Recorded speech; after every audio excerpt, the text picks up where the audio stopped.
It was supposed to be just another calm Tuesday morning, but what happened next would rattle the entire neighborhood. I was at the kitchen table, coffee in hand, half watching the yellow school bus make its usual stop, when I noticed my 10-year-old son, Marcus, standing stiff as a soldier at the edge of the cul-de-sac. His shoulders were tense, his backpack hung low, and he had that cornered look that makes every parent's stomach twist. Then I saw her. Karen. Not just any Karen. The Karen. The self-appointed queen of our HOA. Blonde bob, crisp blazer, clipboard in hand, marching toward my kid like she was leading an FBI raid. My chair screeched against the floor as I jumped up. What could Marcus possibly have done this time? I stepped onto the porch just as her sharp voice cut through the crisp morning air. "You're violating HOA regulations. This grass is not for loitering." Her finger wasn't even pointing at Marcus. It was aimed at the tiny bus stop patch of grass, barely the size of a kitchen rug. And it was public property. Marcus stood there, wide-eyed, shifting nervously between Karen and the arriving bus. I stormed down the steps. "Is there a problem here?" I called out. Karen spun around, her lips already curled in disgust. "Yes, your son is trespassing. Children aren't allowed to stand on HOA-managed lawns unless supervised." I blinked at her. "Was this woman serious?" "That's not HOA land," I said evenly, doing my best to keep my temper in check. "It's a county easement. You can't police kids waiting for a school bus." She smirked, that infuriating, self-satisfied smirk, and raised the clipboard like a badge of authority. "We've had complaints. He's broken the rules. Next time I'll file a formal citation." A citation. Waiting for a bus. Marcus climbed onto the bus without a word, his little face pale and confused. I waved to him and turned back to Karen. I'd let her antics slide before, petty newsletter warnings, fake rule changes, power trips over lawn decorations. But going after my kid? That was a line. I stepped closer, reached into my jacket, and slowly pulled something out. Her eyes narrowed, then froze. "My badge. You want to talk rules?" I said, voice low and deliberate. "Let's talk about harassment, false authority, and abuse of power." Karen flushed crimson. Her mouth opened, then shut again. But I knew this wasn't over. People like her don't back down. They double down. Sure enough, by the time I got home that evening, there it was. A letter taped to my front door. HOA letterhead, folded like it was urgent, clearly meant to intimidate.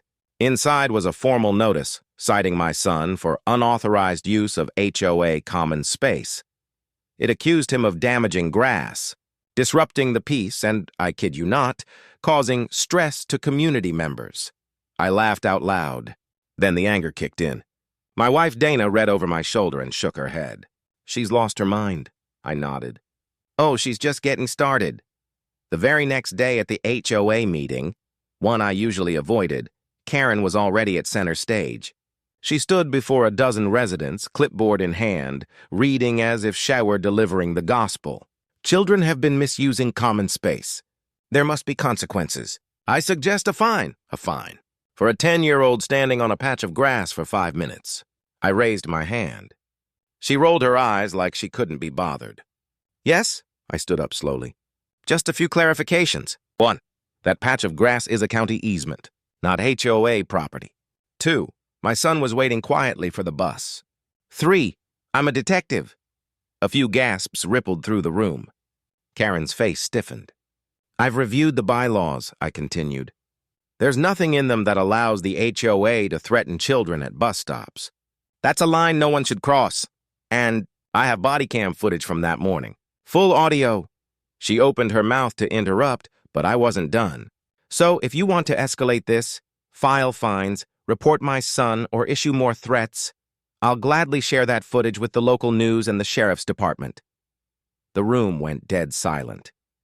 One of the board members cleared his throat. Perhaps we should revisit the interpretation of that rule."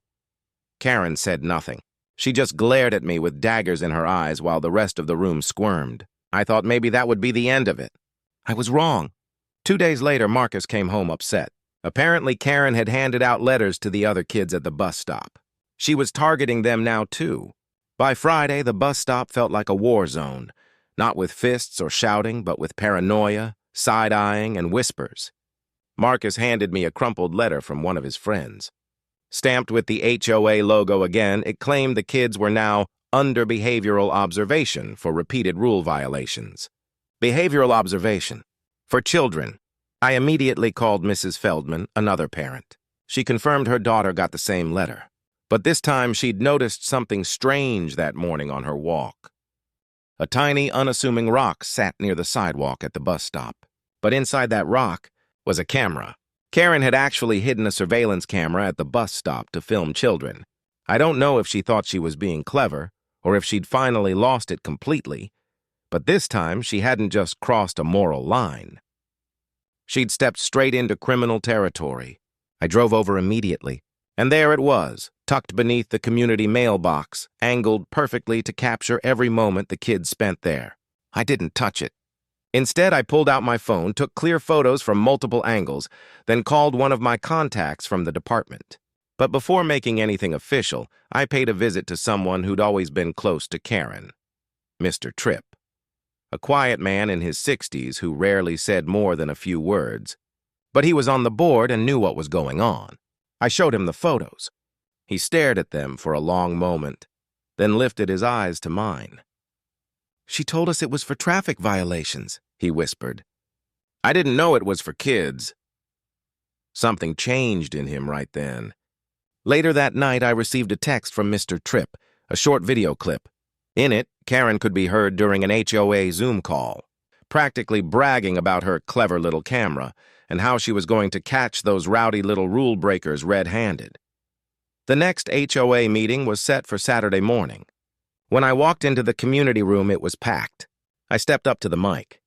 "Before we begin today's agenda," I said evenly, "I'd like to address a matter that affects every parent here." Then I played the audio.